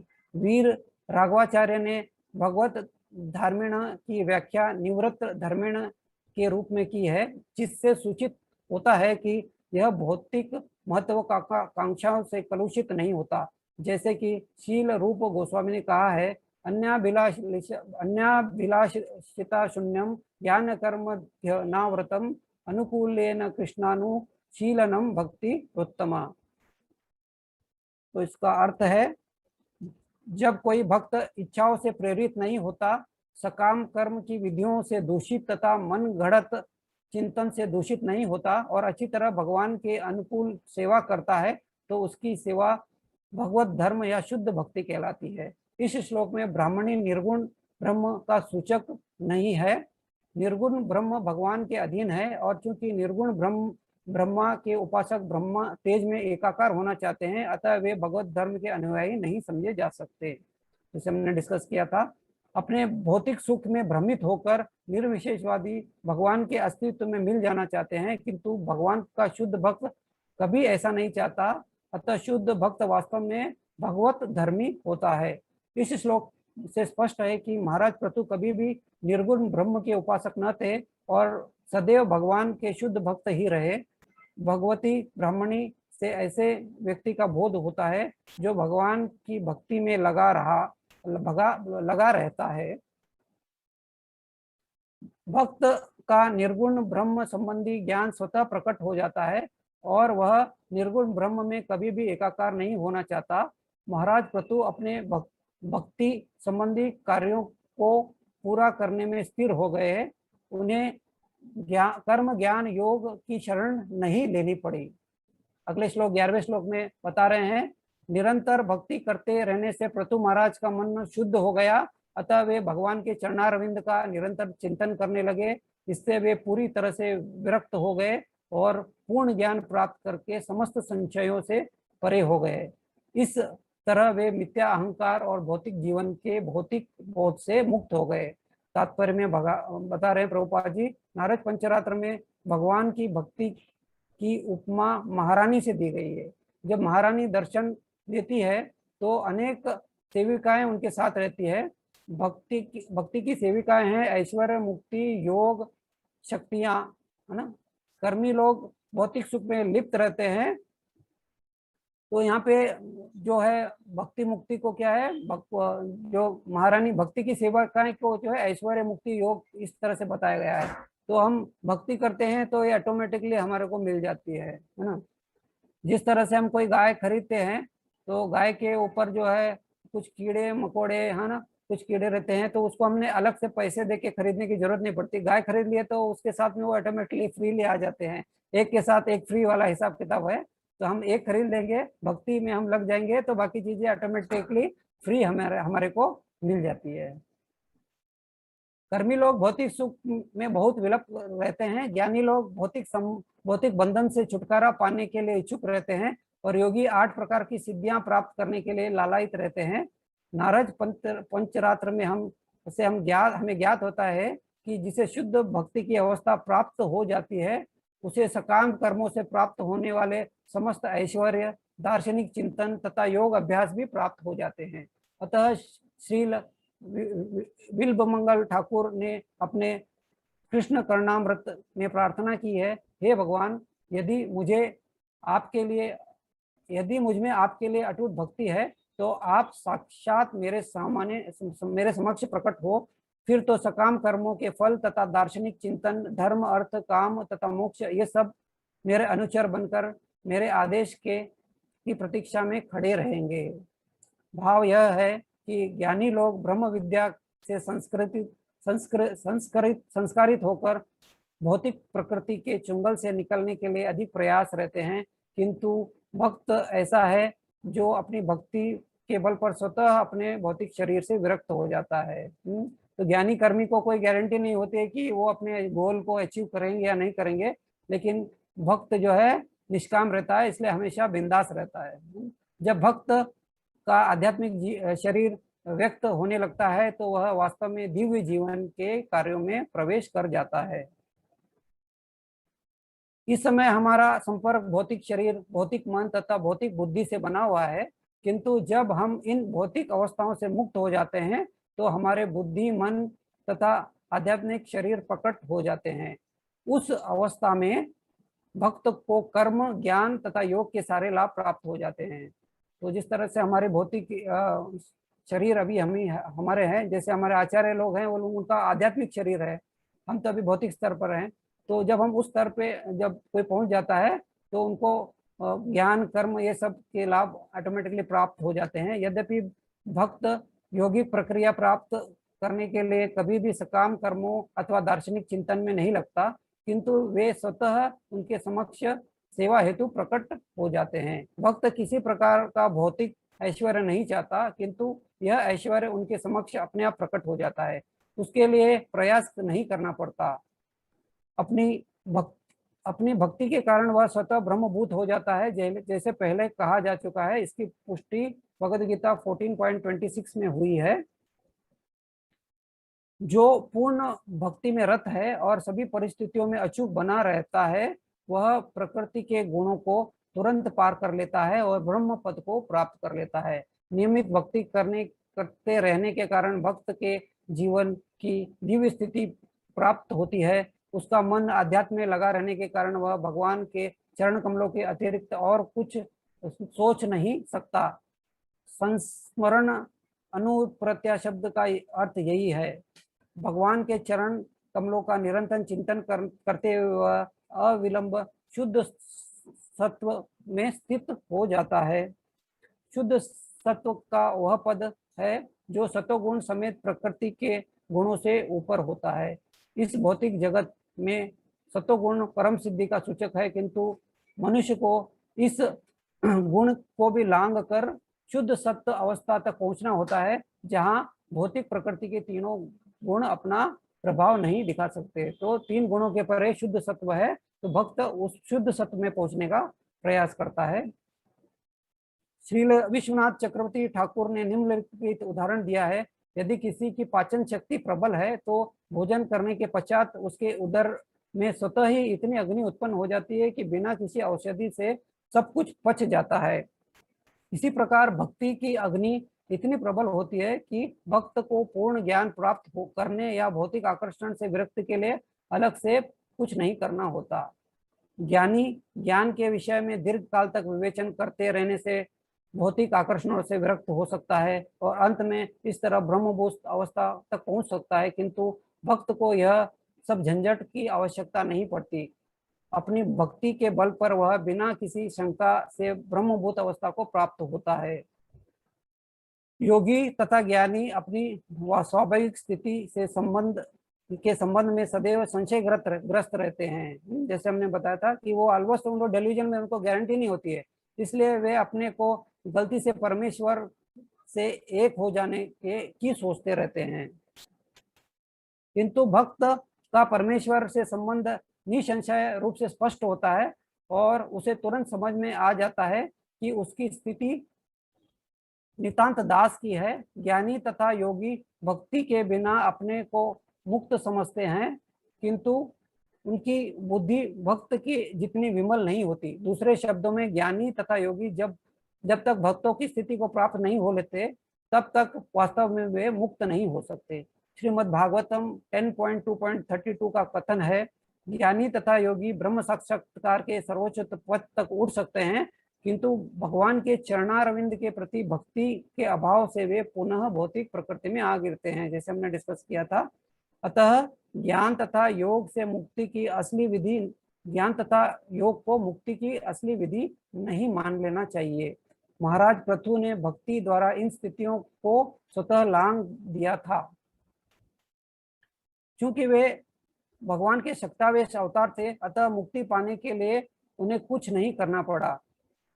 वे पृथ्वी पर भगवान की इच्छा पूर्ति हेतु वैकुंठ लोक से आए थे, फलतः उन्हें ज्ञान योग या कर्म किए बिना ही भगवान के धाम में वापस जाना था। यद्यपि पृथु महाराज भगवान के शुद्ध भक्त थे, फिर भी उन्होंने लोगों के जीवन के कर्तव्यों को सही ढंग से संपन्न करने तथा अंततः भगवान के धाम वापस जाने के लिए समुचित विधि सिखाने के लिए भक्ति की प्रक्रिया स्वीकार की। तो उदाहरण देने के लिए भक्त जैसे चैतन्य महाप्रभु आए इस युग में, जो स्वयं भगवान कृष्ण है, राधा भाव में है, उन्हें भक्त के रूप में अपना जीवन जिया। एक सन्यासी को किस तरह से जीवन जीना चाहिए वो सिखाया अपने उदाहरण के रूप में। इसी तरह से पृथुराम महाराज भी उदाहरण के रूप में हमारे को समझा रहे हैं। तो ये आखिरी श्लोक हम थोड़ा सा पढ़ेंगे। आखिरी श्लोक में बता रहे हैं, जब महाराज पृथु देहात्म बुद्धि से पूर्ण रूप से मुक्त हो गए तो उन्होंने भगवान श्री कृष्ण को परमात्मा के रूप में प्रत्येक के हृदय में स्थित देखा। इस प्रकार उनके सारे आदेश पाने में समर्थ होने पर उन्होंने योग तथा ज्ञान की अन्य सारी विधियां त्याग दी। ज्ञान तथा योग की सिद्धियों में भी उनकी रुचि नहीं रही, क्योंकि उन्होंने पूरी तरह यह अनुभव किया कि जीवन का चरम लक्ष्य तो श्री कृष्ण की भक्ति है, और जब तक योगी तथा ज्ञानी कृष्ण कथा के प्रति आकृष्ट नहीं होते, संसार संबंधी उनके सारे भ्रम कभी दूर नहीं होते। तो कृष्ण कथा से आकर्षण होना ही जीवन का जो है सर्वोच्च लक्ष्य है। तात्पर्य में प्रभुपाद जी बता रहे हैं, जब तक मनुष्य देहात्म बुद्धि में अत्यधिक लीन रहता है, तब तक वह आत्म साक्षात्कार की अनेकानेक विधियों में रुचि लेता रहता है तथा योग विधि या चिंतन इत्यादि। किंतु जब मनुष्य समझ लेता है कि जीवन का परम लक्ष्य श्री कृष्ण तक पहुंचना है, तो वह अपने हृदय के भीतर कृष्ण का अनुभव करने लगता है और कृष्ण भावनामृत में स्थित प्रत्येक व्यक्ति की सहायता करने लगता है। वास्तव में जीवन की पूर्णता श्री कृष्ण के विषय में सुनने की प्रवृत्ति पर निर्भर करती है। इसलिए इस श्लोक में कहा गया है, जब तक मनुष्य कृष्ण में तथा उनकी लीलाओं में रुचि नहीं लेता, तब तक योग विधि से या ज्ञान द्वारा मुक्ति का प्रश्न ही नहीं उठता। तो इस तरह से यहाँ पे बहुत विस्तार से प्रभुपाद जी ने तात्पर्य में समझाया है, तीनों विधियों में से सर्वोच्च विधि क्या है, दूसरी विधियों में क्या कमियां हैं, भक्त की क्या स्थिति है। तो इस तरह से विस्तार से समझाया है। तो संन्यास इस आज के युग में पॉसिबल नहीं है, इसलिए सारांश में भगवान कृष्ण ने बताया। और असली जो है हमें कृष्ण भक्ति प्राप्त करना, कृष्ण के चरणों में अपने आप को समर्पित करना, यही जो है जीवन का परम लक्ष्य है। जो 3 स्टेज है, 3rd स्टेज पहुंचने का यही तरीका है। तो हम कृष्ण की भक्ति करना है, कृष्ण की कथा सुनना है और भगवान का नाम लेना है। तो ये भगवान का नाम, कथा तो हम हर समय नहीं सुन सकते, कीर्तन भी हम हर समय नहीं सुन सकते, लेकिन हम भगवान का नाम हर समय ले सकते हैं। तो जो इस तरह से जब भक्त अपनी स्थिति पे पहुंच जाता है तो क्या होता है, जिस तरह से बीज को हम उबालते हैं या भून देते हैं तो क्या होता है, बीज की पोटेंसी खत्म हो जाती है। तो इसी तरह से भक्त वो अंकुरित नहीं होता है फिर, या वो फलीभूत नहीं होता है। उसी तरह से भक्त की सारी इच्छाएं जो है भक्ति करने से स्वतः ही नष्ट हो जाती है और वो उसकी कोई भौतिक इच्छाएं बचती नहीं है और सभी इच्छाएं वो आध्यात्मिक होती है। वो डोटेल करता है हमारी हर इच्छाओं को भगवान के चरणों में लगाने का। इसी तरह से सांप होता है, सांप में अगर उसके फन, जिसको फैंजिस कहते हैं, जिसको उसके ये क्या कहते हैं, उसको जहर होता है, जहर को उसके फैंजिस निकाल देते हैं तो वो जहरीला नहीं होता, उसका जहर खत्म हो जाता है। इसी तरह से भक्त की इंद्रियां जो है बिना फन के सांप की जैसे हो जाती है, और जो है संसारिक आकर्षण जो है से वो आकर्षित नहीं होता है, और भगवान कृष्ण की सेवा में एकाएक और हमेशा के लिए लगा रहता है। तो समय है प्रभु जी, तो हम इसको बता दें थोड़ा सा श्रीवास प्रभु जी के बारे में ब्रीफली। 5 मिनट में। हाँ 5 मिनट में, शॉर्टली है थोड़ा सा। तो आज जो है एक बहुत ही बड़ा दिन है हमारे वैष्णव के लिए। जो श्रीवास पंडित है, जो पंच तत्व में से एक तत्व है, उनका आज तिरुभाव दिवस है। तो श्रीवास जो है जीव तत्व कहलाते हैं, और ये नारद के अवतार हैं।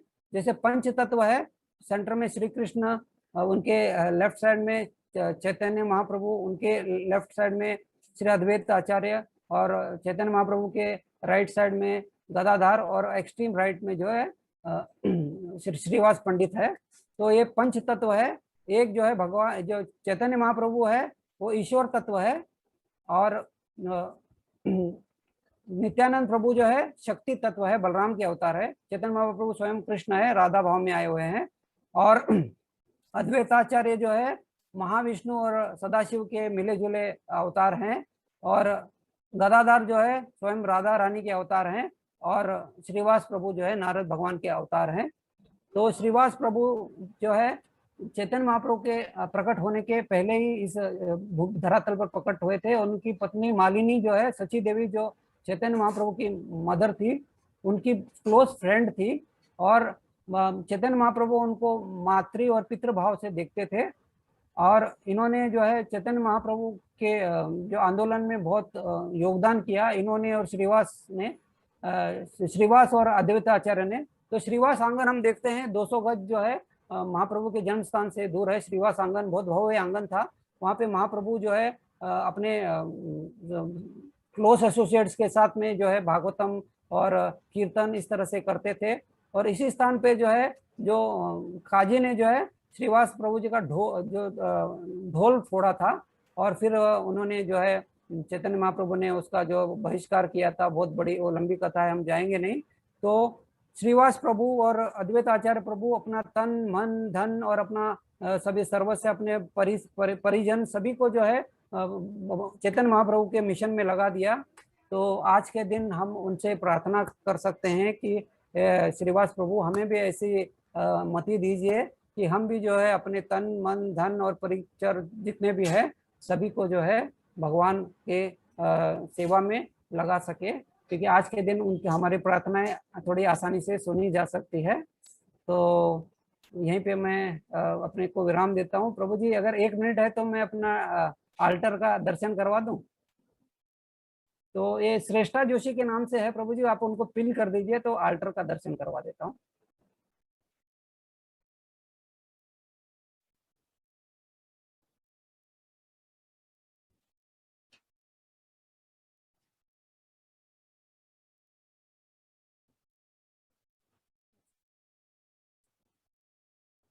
हो गया?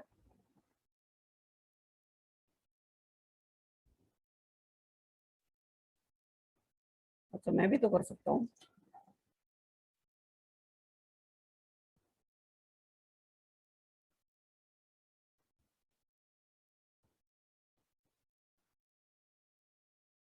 श्रेष्ठा जोशी तो है नहीं इसमें। श्रेष्ठा है?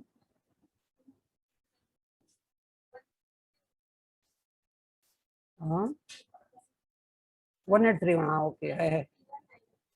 ओके ओके, मैं कर देता हूँ प्रभु जी पिन उनको। हाँ कर दीजिए। जी जी, हाँ, दिख रहा है।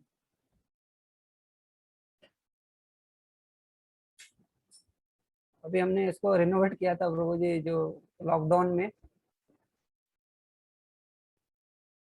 प्रभुपाद जी विराजमान है,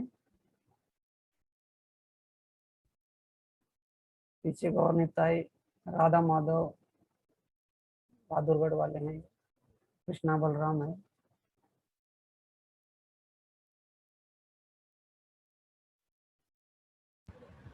बहुत साइड में जो है सीताराम लक्ष्मण हनुमान है और दूसरी तरफ नरसिंह भगवान है अपने मायापुर वाले।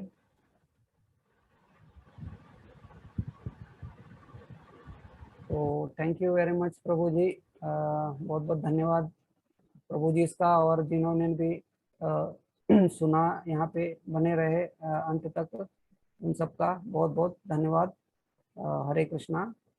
तो ओवर टू नित्यानंद राम प्रभु, और कोई क्वेश्चन वगैरह है तो पूछ सकते हैं।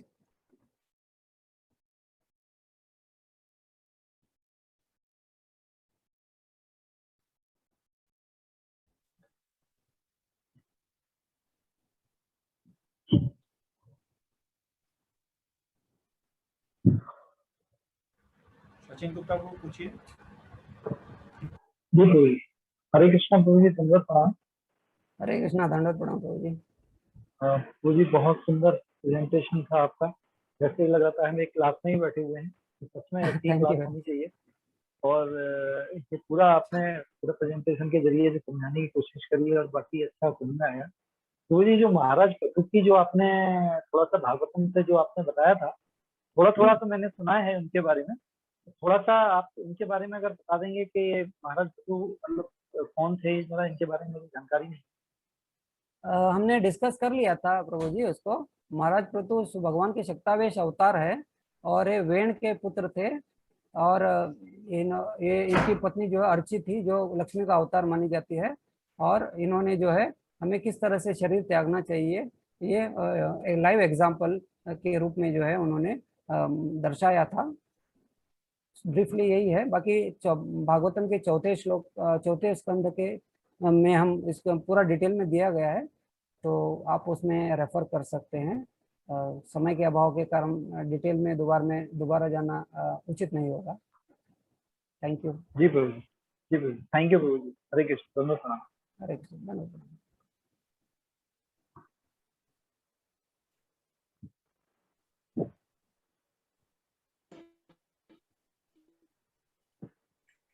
माता जी हरे कृष्णा पूछिए। सतीश रूपा माता जी।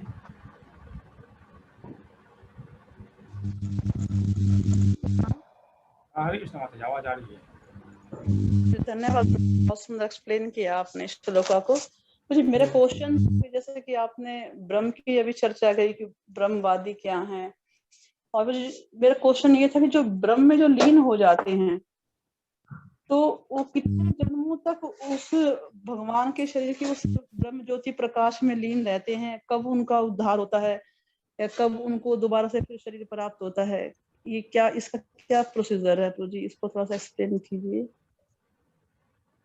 जी माता जी, जैसे मैंने बताया था कि ब्रह्म में लीन हो जाते हैं, लेकिन वो वहाँ पे नीरस अवस्था में रहते हैं। तो उसका उदाहरण अमोघलीला प्रभु जी से मैं सुना था कि जैसे मान लीजिए हमारे को 5 स्टार होटल में रहने के लिए बंदोबस्त कर दिया जाए, वहाँ पे टीवी दे दे हमारे को, हाँ AC लगा दे, अच्छा खाना दे दे, लेकिन यह है कि किसी से भी मुलाकात नहीं करना है, किसी से भी बात नहीं करना है, हाँ किसी से कोई इंटरेक्शन नहीं करना है, किसी से एक्सचेंजेस नहीं करना है। तो उस स्थिति में हम 1-2 दिन तक तो खुशी खुशी रह सकते हैं, लेकिन उसके बाद में हम बोर हो जाएंगे। तो यही स्थिति जो है ब्रह्मवादियों की होती है। लेकिन एग्जैक्टली कितना टाइम तक वो रहते हैं इसके बारे में मैं जानता नहीं हूँ। हो सकता है सचिपति प्रभु या फिर दूसरे प्रभु जी कोई भी जानते हैं, नित्यानंद प्रभु जी, तो उसमें ऐड कर सकते हैं। लेकिन उसमें मैंने सुना है कि इसमें से कुछ लोग जो मतलब ज्यादा सिंसियर होते हैं, वो वहां से गोलोक भी चले जाते हैं, उनका क्या प्रमोशन हो जाता है।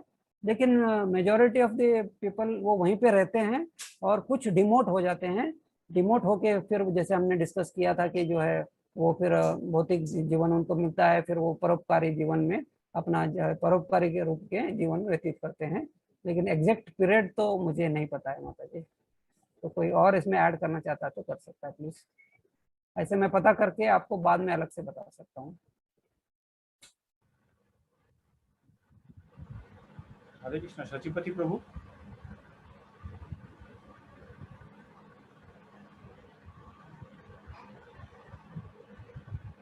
हरे कृष्णा सचिपति प्रभु। हाँ यस तो जी, एक्चुअली वो कोई आ गया था मुझे बुलाने। हाँ बताइए। हाँ यस प्रभु जी, आवाज आ रही है मेरी? हाँ आ रही है, हाँ आ रही है। हाँ बताइए प्रभु जी। शक्ति स्वरूपा माता जी का प्रश्न था कि ये जो ब्रह्म ज्योति में जो लीन हो जाते हैं, वो लोग वहाँ पर कितना दिन तक रहते हैं? कोई टाइम पीरियड है क्या ऐसा? दिन तक रहते हैं? हाँ, कोई टाइम पीरियड है क्या ऐसा? नहीं, ऐसा शास्त्रों में टाइम पीरियड ऐसा है? नहीं, शास्त्रों में ऐसा कोई निर्णय नहीं है। ये भगवान के ऊपर डिपेंड होता है कि भगवान उनको कितना दिन तक रखेंगे। और लेकिन ये निश्चित है कि पतंती अधो अनादृत युष्मस अंग्रे, क्योंकि भगवान के चरण कमलों का अनादर करते हैं कि भगवान निराकार हैं, इसलिए उनका पतन निश्चित है, ये कंफर्म्ड है। बट ये भगवान के हाथ में होता है कि वो कब वापस भेजे जाएंगे, और लेकिन आना उनको जरूर पड़ेगा, इसमें कोई शंका नहीं है। बट पीरियड निश्चित नहीं है ऐसा कुछ कि कितनी देर बाद लौटेंगे वो। ठीक है,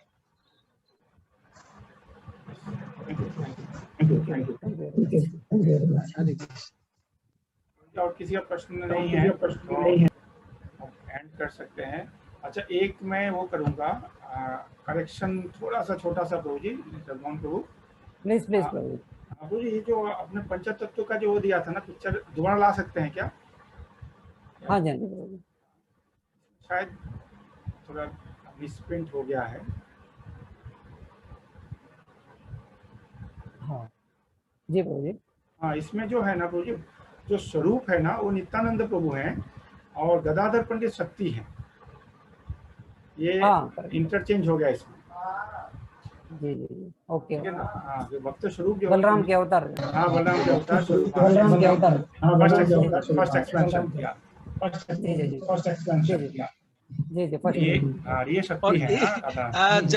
जगमोहन प्रभु, एक और भी इसमें जो प्रिंटिंग आया था ना, जो आपने स्टार्टिंग में दिखाया था ना कि भगवान कृष्ण ने 575 श्लोक बोले हैं। हाँ जी प्रभु। और संजय ने, क्योंकि डिवोटीज, उसमें भी थोड़ा सा करेक्शन है प्रभु जी, क्योंकि डिवोटीज ने वो बनाए होंगे ना नोट्स, तो एक्चुअल में भगवान कृष्ण ने 574 बोले हैं प्रभु जी, 574। ठीक है, और अर्जुन ने 84 हो जाएगा। अर्जुन का आपने कितना लिखा था? 83 लिखा था हमने। 83 लिखा था। हाँ, 84 हो जाएगा। एक जैसे कांग्रेस और बीजेपी की सीट होती है ना, तो एक सीट वहां से निकल के वहां चली गई है। Thank you for correcting. तो क्योंकि डिवोटीज ने देखिए नोट्स बनाए होंगे, तो इसलिए मैंने सोचा कि नोट्स में करेक्शन जरूर करना चाहिए। ठीक है, सॉरी मैंने यहाँ पर बहुत धन्यवाद। मैंने पहले बताया था कि मैं पहले योग्य नहीं हूँ, फिर भी मैंने प्रयास किया। नहीं, बहुत जबरदस्त प्रयास था प्रभु जी।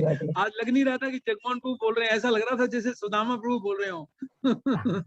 हमारे यहाँ सुदामा प्रभु आते हैं चौपाटी से, और आपने जो पिक्चर्स दिखाई है वो इतनी ग्लोरियस थी प्रभु जी कि मजा आ गया देख के। उनको लग रहा था कि आपने भागवत में उतार दिया डिवोटीज को, सबको।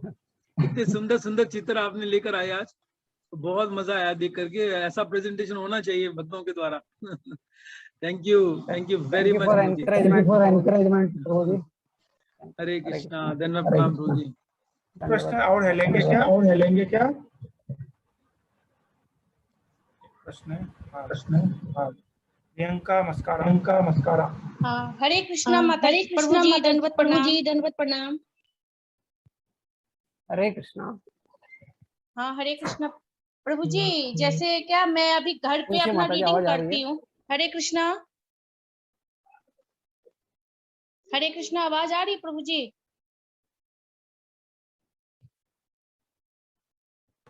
आ तो रही है माता जी, बोलिए ना।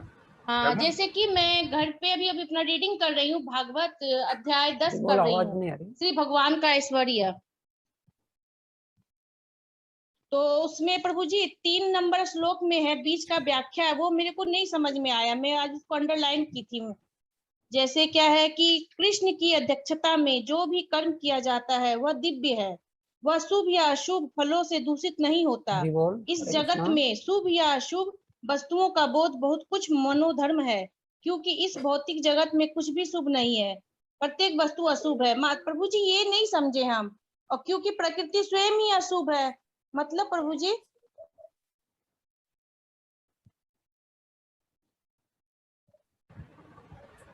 जगमोहन प्रभु, हरे कृष्ण, आपकी आवाज आ रही है क्या? नहीं आ रही है। मेरी आवाज नहीं आ रही प्रभु जी? माता जी मुझे तो आ रही है, पर जगमोहन प्रभु को नहीं आ रही है, किस लिए पता नहीं। ये मेरे को आज बहुत मतलब ये शब्द है ना, मतलब बहुत ये किया। मैं सोची थी आज क्लास होगा तो जरूर पूछूंगी कि प्रकृति क्यों अशुभ है, प्रकृति क्यों अशुभ है। सचिपति को आप जवाब दीजिए, देंगे क्या? यस माता जी, एक बार रिपीट करेंगे क्योंकि बाहर से कोई आ गए थे। हाँ जी प्रभु जी, हाँ जी प्रभु जी, हाँ एक बार रिपीट कीजिएगा माता जी। हाँ, ये श्री भगवान ऐश्वर्य अध्याय 10 का श्लोक नंबर 3 है। अब बीच का पैराग्राफ में है। यो माम अजम अनादिम च वेत्ति लोकस्वरम असम्मूढ़ा स्मृतिषु सर्वपापे प्रमुच्यते। यस माता जी। हाँ, अब क्या लिखा क्या है? जैसे इसमें लिखा हुआ है, तात्पर्य में लिखा हुआ है कृष्ण की अध्यक्षता में जो भी कर्म किया जाता है वह दिव्य है और वह शुभ या अशुभ फलों से दूषित नहीं होता। इस जगत में शुभ या अशुभ वस्तुओं का बोध बहुत कुछ मनोधर्म है, क्योंकि इस भौतिक जगत में कुछ भी शुभ नहीं है। प्रत्येक वस्तु अशुभ है क्योंकि प्रकृति स्वयं ही अशुभ है। हम इसे शुभ मानने की कल्पना मात्र करते हैं। तो प्रभु जी, ये मेरे को नहीं समझ में आया कि मतलब भगवान इसमें ऐसा क्यों बोल रहे हैं।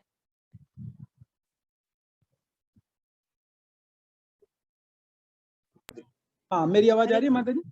हाँ जी प्रभु जी, हाँ जी प्रभु जी, हाँ। देखिए, प्रकृति भगवत गीता के 15.7 में कृष्णा ने इसको आंसर दिया है। ममे वांसो जीव लोके जीव भूत स्थान सनातना मनश्रेष्ठानि इंद्रियाणि प्रकृति स्थाने कर्षति। ये प्रकृति का स्थान है। प्रकृति मीन्स दुर्गा देवी। तो दुर्गा देवी के अंडर में जो भक्ति करता है, दुर्गा देवी के अंडर में जो रहता है, अर्थात इस संसार को जो भोगने का प्रयास करता है, तो उसको कष्ट भोगना ही पड़ेगा। ये इसलिए अशुभ है। जिसको भगवान के धाम जाना है, जिसको भगवान के पास जाना है, उसके लिए ये अशुभ मानी गई है। तो कृष्ण बोल रहे हैं ना, मन षष्टानि इंद्रियाणि प्रकृति स्थाने कर्षति। मतलब मन सहित 6 इंद्रियों से घोर संघर्ष कर रहे हैं हम यहाँ पर सुख पाने का, जो कि हमें यहाँ नहीं मिलना, क्योंकि हम प्रकृति अर्थात दुर्गा देवी के अंडर में हैं। और दुर्ग मीन्स जेल और दुर्गा मीन्स जेलर। ठीक है, दुर्ग एक ऐसे दुर्ग में बंद है हम लोग, जो कि जैसे जेल में कैदी को डाला जाता है ना, तो जेल में रहना अशुभ है। जेल में रहना शुभ नहीं है माता जी। नहीं है, शुभ नहीं है। हाँ, तो इसलिए भगवान कह रहे हैं कि हे अर्जुन, मन सहित 6 इंद्रियों से सुख पाने का प्रयास कर रहे हैं लोग यहाँ पर, लेकिन वो ये नहीं जानते कि ये स्थान कष्टों का स्थान है, प्रकृति का स्थान है। प्रकृति स्थाने कर्षति। कर्षति मीन्स संघर्ष कर रहा है वो यहाँ पर सुख पाने का, जो उसे कभी नहीं मिलेगा। तो जो दुख का कारण है वो यही है कि हम जब तक इस संसार में भोगने की इच्छा करेंगे, रहने की इच्छा करेंगे, तो हमें कष्ट मिलेंगे ही मिलेंगे। तो इसलिए अशुभ है ये। अच्छा क्या है, हम इस बात को पहचान लें कि यहाँ पर जब भी रहेंगे तो दुख ही मिलेगा, सुख नहीं मिलेगा। तो हमें क्या करना चाहिए? सारी समस्याओं का सोल्यूशन है कि भगवान की शरण ले लें और भगवान के पास चले जाएं, वो वैकुंठ चले जाएं। ये कुंठा जगत है एक्चुअली, इसलिए इसको अशुभ कहा गया। ठीक है माता जी, वैकुंठ नहीं है, ये कुंठा जी प्रभु जी, जी प्रभु जी, ठीक है, इसलिए अशुभ है ये। हाँ, ठीक है माता जी, थैंक यू। कोटि धन्यवाद प्रभु जी, बहुत बहुत धन्यवाद और वंडरफुल क्वेश्चन। आपने बहुत अच्छा क्वेश्चन पूछा, आप उसके लिए आपको धन्यवाद। हरे कृष्णा। जगमोहन को आपको आवाज नहीं आ रही है क्या? आवाज नहीं आ रही है क्या? हरे कृष्णा। जगमोहन को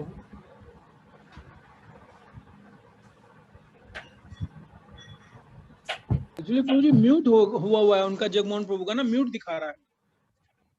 म्यूट है और अब आ रही है। ठीक है।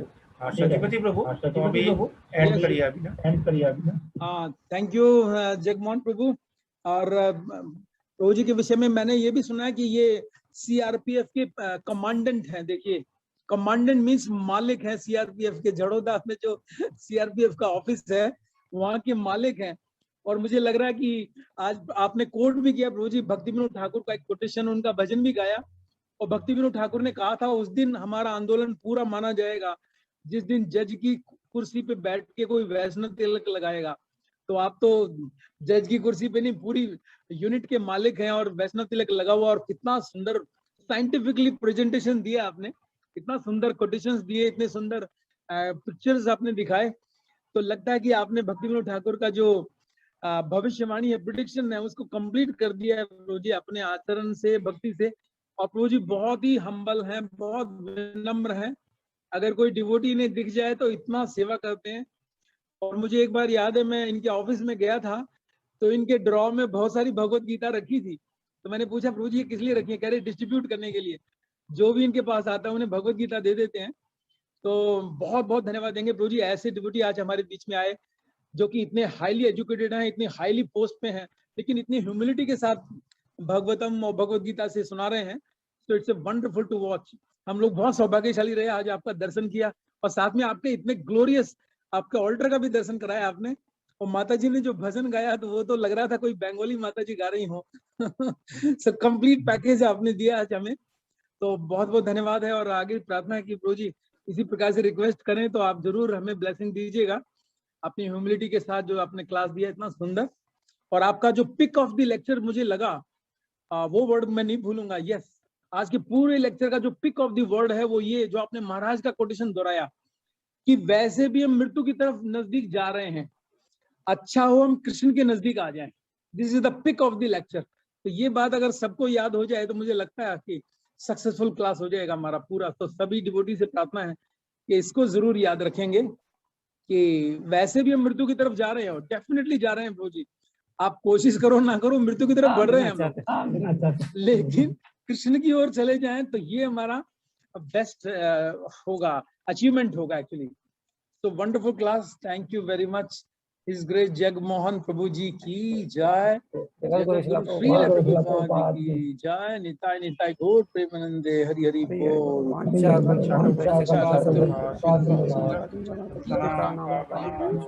वैष्णवेभ्यो नमो, वैष्णव ठाकुर की जय।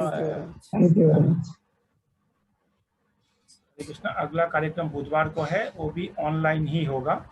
हम लोग सोच रहे थे कि सेंटर में करेंगे, लेकिन अभी नहीं करेंगे, एक हफ्ता और रुक जाते हैं। हरे कृष्ण।